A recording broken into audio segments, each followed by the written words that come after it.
Students, आज की ये जो हमारी क्लास है इसमें मैं आपको भिन्नों को आरोही एवं अवरोही क्रम में लिखना सिखाने वाला हूं।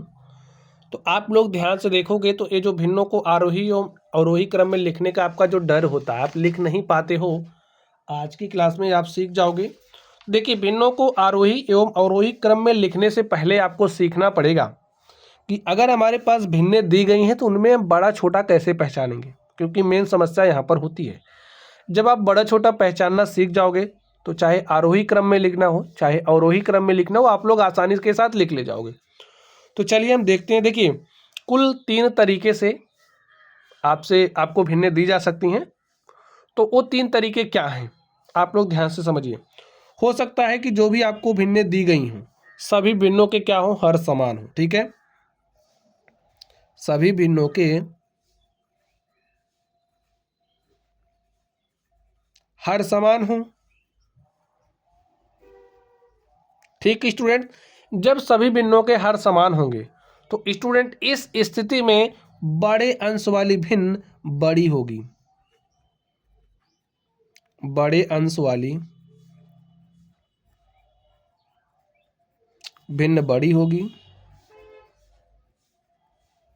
तथा छोटे अंश वाली भिन्न छोटे अंश वाली भिन्न छोटी होगी। ये बात आप लोग समझ गए। अगर जो भी भिन्नें आपको दी गई हैं उनके हर समान हैं तो जिस भिन्न का अंश बड़ा होगा वो आपकी बड़ी हो जाएगी, जिस भिन्न का हर छोटा अंश छोटा होगा वो भिन्न आपकी छोटी हो जाएगी। चलिए, इस पर आधारित सवाल को हम सॉल्व करते हैं। यहाँ पर आप लोग देख सकते हैं, हमने क्वेश्चन लिया है। देखिए, मैंने क्या कहा, जब हर समान होंगे, ठीक है, तो जिसका अंश बड़ा होगा वो भिन्न बड़ी हो जाएगी, जिसका अंश छोटा होगा वो भिन्न छोटी हो जाएगी। अब इसे आपको अवरोही क्रम में लिखना है। तो अवरोही क्रम का मतलब आपको पता ही होगा, सबसे पहले हम लोग सबसे बड़ी संख्या लिखते हैं। तो देख करके बता दो सबसे बड़ी कौन सी है, जिसका अंश बड़ा, तो सबसे बड़ी आपकी 8/5 है। अब इससे छोटी देखिए आपकी 4/5 है, और इस 4/5 से छोटी 3/5 है, और 3/5 से छोटी आपकी 2/5 है, और 2/5 से छोटी स्टूडेंट्स 1/5 है। देखिए, आपने अवरोही क्रम में लिख दिया है भाई, सबसे बड़ी, उसके बाद उससे छोटी, उससे छोटी, उससे छोटी, लास्ट में सबसे छोटी। तो अवरोही क्रम में लिखना तो हमने राइट कर दिया है। चलिए, अगर इसे आपको आरोही क्रम में लिखना होता तो कैसे लिखते, ध्यान से देखिए। अगर इसे आपको आरोही क्रम में लिखना होता तो आप कैसे लिखते। आरोही क्रम का मतलब होता है बढ़ता क्रम, यानी कि सबसे पहले आप सबसे छोटी वाली लिखते, तो जिसका अंश छोटा होगा वो आपकी सबसे छोटी भिन्न हो जाएगी। तो 1/5 आपकी सबसे छोटी, इससे जस्ट बड़ी 2/5, इससे जस्ट बड़ी 3/5, और इसके बाद 4/5, और आपकी सबसे बड़ी 8/5। देखिए, आरोही में लिखने को बोले, अवरोही में लिखने को बोलो, आसानी से लिख ले जाओगे। केवल हाँ, आपको ये पता ना होनी चाहिए कि कौन सी भिन्न आपकी बड़ी है तथा कौन सी छोटी है। चलिए, अब हम लोग दूसरी स्थिति पर बात करते हैं स्टूडेंट्स। ऐसा भी हो सकता है कि सभी भिन्नों के अंश समान हो। ठीक है, क्या हो, अंश समान हो। अब जब सभी भिन्नों के अंश समान होंगे तो इस स्थिति में जिस भिन्न का हर छोटा होगा, लिखिए, छोटे हर वाली भिन्न बड़ी होगी। जिस भिन्न का हर छोटा होगा वो क्या हो जाएगी, बड़ी होगी, और बड़े हर वाली भिन्न क्या हो जाएगी, छोटी हो जाएगी। बड़े हर वाली भिन्न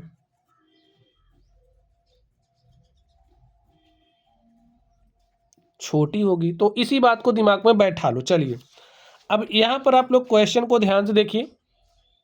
मैंने क्या कहा, जब भिन्नों के अंश समान हो, अंश देखिए समान है, सबका साथ ही है, तो जिस भिन्न का हर छोटा होगा वो आपकी बड़ी हो जाएगी। तो बस इसी बात को लेकर के क्वेश्चन को सॉल्व करिए। आरोही क्रम में लिखना है, तो आरोही क्रम का मतलब होता है बढ़ता क्रम, यानी कि सबसे पहले आप सबसे छोटी लिखोगे। सबसे छोटी कौन सी होगी, जिसका हर सबसे बड़ा वो भिन्न सबसे छोटी। हर देखिए सबसे बड़ा किसका है, 9, सबसे बड़ा 9 ही तो है। तो 7/9 आपकी सबसे छोटी भिन्न हो गई। इसके बाद 7/8, इसके बाद 7/2 और सबसे बड़ी भिन्न कौन सी है 7/1 है। देखिए इसको आपने आरोही क्रम में लिख दिया। अब स्टूडेंट तीसरी स्थिति ऐसी होगी, ना तो अंश समान होगा और ना ही हर समान होगा, तो इस स्थिति में भिन्नों को हम दशमलव में चेंज करेंगे, उसके बाद हल करेंगे। तो चलिए दशमलव में चेंज करते हैं। जैसे 2 से 7 में भाग दीजिए तो 2 3 6, 1 7, दशमलव लगाया 10 हो गया, 2 पंचे 10। चलिए 3 से 5 में भाग देते हैं, 3 1 के 3, 2 5, दशमलव लगाया 20 हो गया, 3 छक्के 18, 2 20, 3 छक्के 18, 2 20, 3 छक्के 18, 2 20। चलिए 4 से 9 में भाग देते हैं 4 दूनी 8, 1 9, दशमलव लगाया 10 हो गया, 4 दूनी 8, 2 10, 4 पंचे 20। 5 से 6 में भाग देते हैं, 5 1 के 5, 1 6, दशमलव लगाया 10 हो गया, 5 दूनी 10। देखिए दशमलव हमने लिख दिया है। अब आप देख करके बता सकते हो कौन सी बड़ी कौन सी छोटी। तो आरोही क्रम में लिखना है तो चलिए लिख देते हैं। सबसे पहले क्या लिखोगे, सबसे छोटी, और इसमें से देख करके बता दो सबसे छोटी कौन सी है। 1.2 किसके लिए है, 6/5 के लिए।